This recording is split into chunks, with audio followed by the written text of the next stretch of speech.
All right, continuing chapter 22, Wednesday, July 10th to Monday, July 15th, 1776.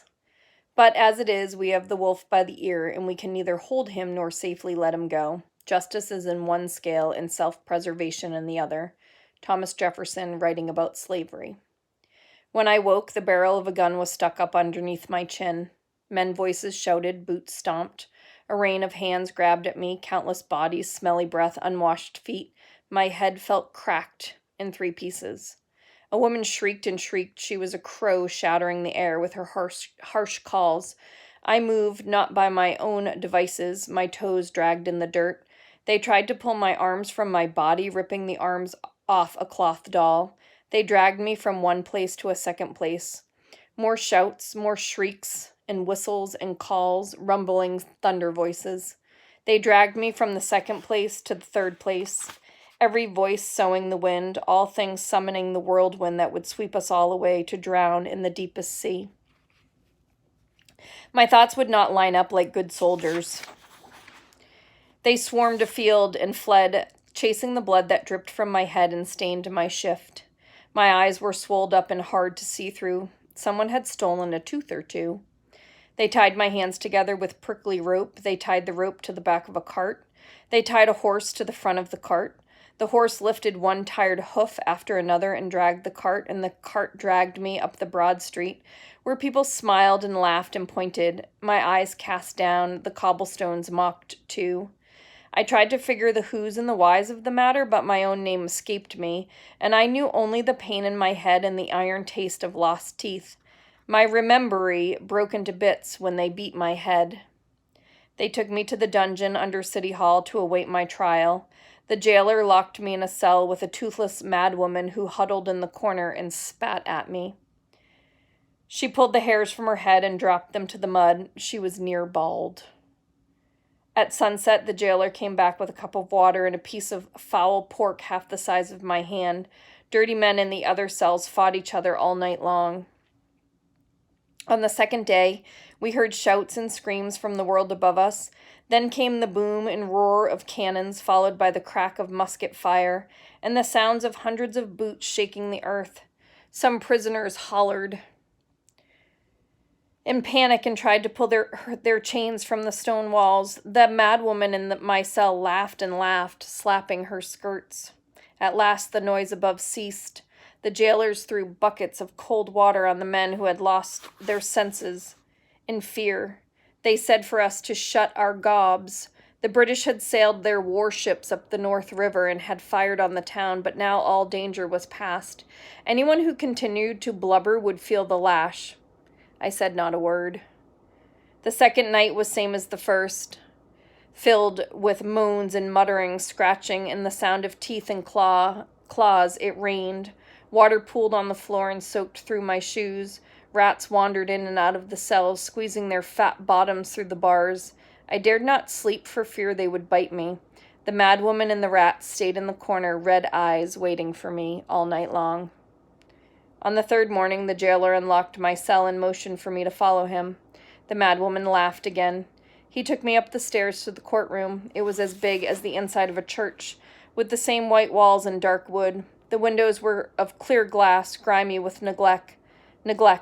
They stood behind a rail, kept my hands tied. I shook with fever and hunger.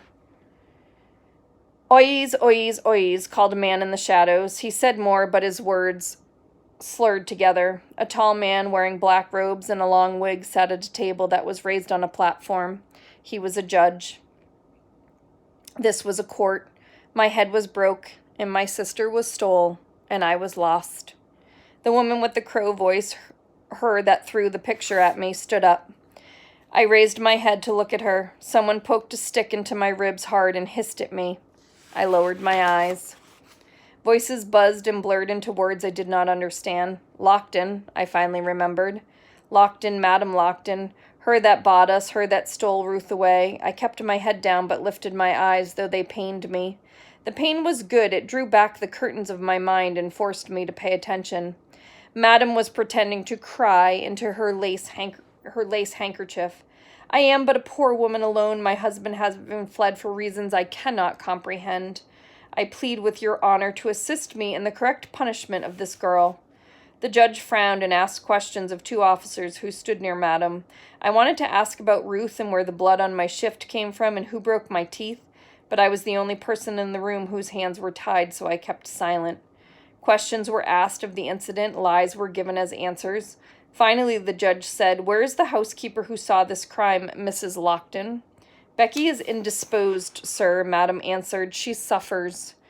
"Are there no other witnesses to the events you describe?" A stranger stood up in the back of the room. "I was passing in the street, Your Honor," he said. "I heard the commotion, saw the girl fleeing, and observed the destruction myself." "There are several other people of standing willing to testify, Your Honor," Madam added. Her tears had mysteriously vanished. The judge used the end of his quill to scratch at an itch under his wig. "It is clear that this slave has violated the person of her master, destroyed valuable property, and attempted to run away, all contrary to the laws of our colony." "State, Your Honor," reminded the lawyer. "We are a state now, independence and all that." The judge rolled his eyes. "Colony, state, who knows what we will be next?" He sighed deeply. "No matter. The girl's crimes of insolence, property destruction, and running away from her rightful owner are not devious enough to warrant a sentence of death.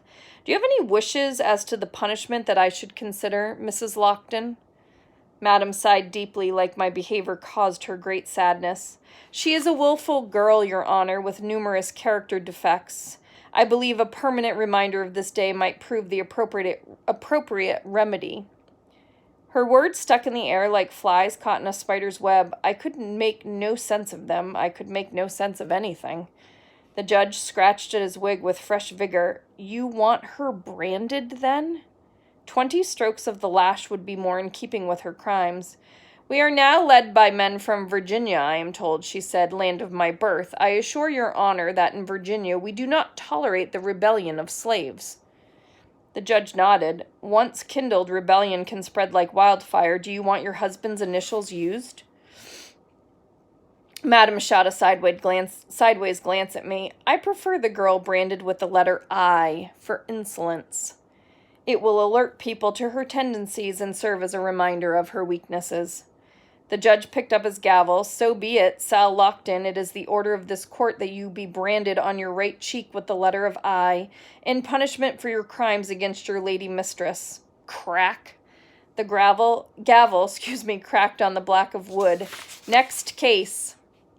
Chapter 23. Monday, 15th, 1776. I also have been whipped many a time on my naked skin, and sometimes till the blood has run down over my waistband. But the greatest grief I then had was to see them whip my mother, and to hear her on her knees begging for mercy. This was Reverend David George on his childhood as a slave. A man pulled me by my rope outside to the courtyard. After 2 days in the dungeons, the noonday sun scalded my eyes.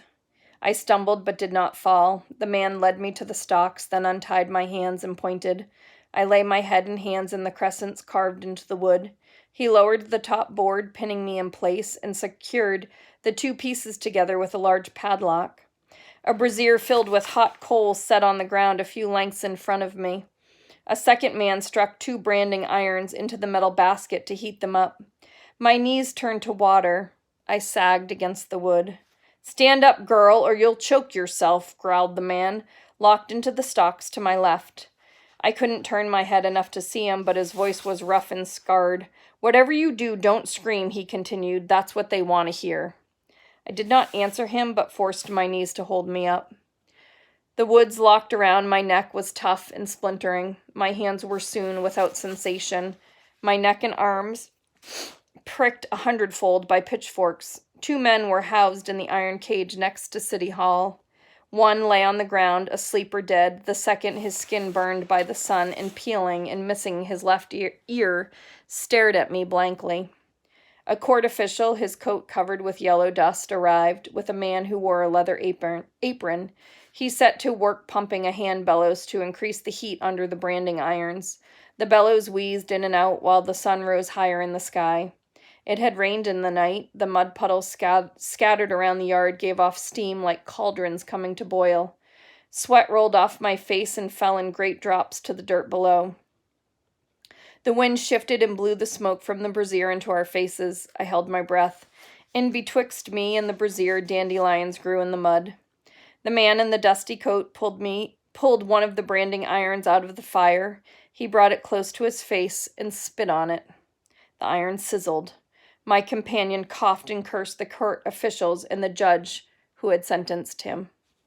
A crowd had gathered a few lengths on the other side of the brazier, mostly soldiers and tradesmen, with a few women, one carrying a babe in her arms. I thought I saw a boy in a red hat, but when I blinked, he was gone.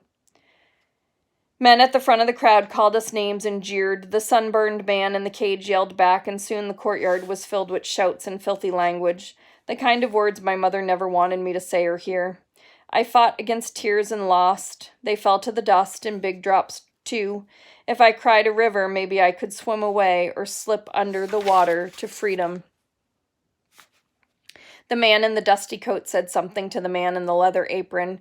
I could not hear him because of the noise of the crowd and the crackling coals and the beat of my heart in my ears. The men walked toward me. The dandelions were lemon yellow with bright green leaves and thick stalks pointing at the sky. At home in Rhode Island, the corn was as tall as Ruth now. The spring lambs would be too heavy to pick up. The new goat, he'd be running headfirst into every fence post. This was a good day to bleach the wool. The man with the leather apron pinned my head against the wood. He stank of charcoal. I tried to pull away, but my hands and head were locked fast. The splinters chewed on me. Dandelions grew in the mud. The glowing iron streaked in front of my face like a comet. The crowd roared. The man pushed the hot metal against my cheek. It hissed and bubbled. Smoke curled under my nose. They cooked me. The man stepped back and pulled the iron away. The fire in my face burned on, deep through my flesh, searing my soul. Stars exploded out of the top of my head, and all of my words and all of my rememberies followed them up to the sun, a burning to ash that floated back and settled in the mud. A few people at the edge of the crowd had fallen silent. They walked away with their heads down. My mama and papa appeared from the shadows. They flew to me and wrapped their arms around me and cooled my face with their ghost tears. Night crept into my soul.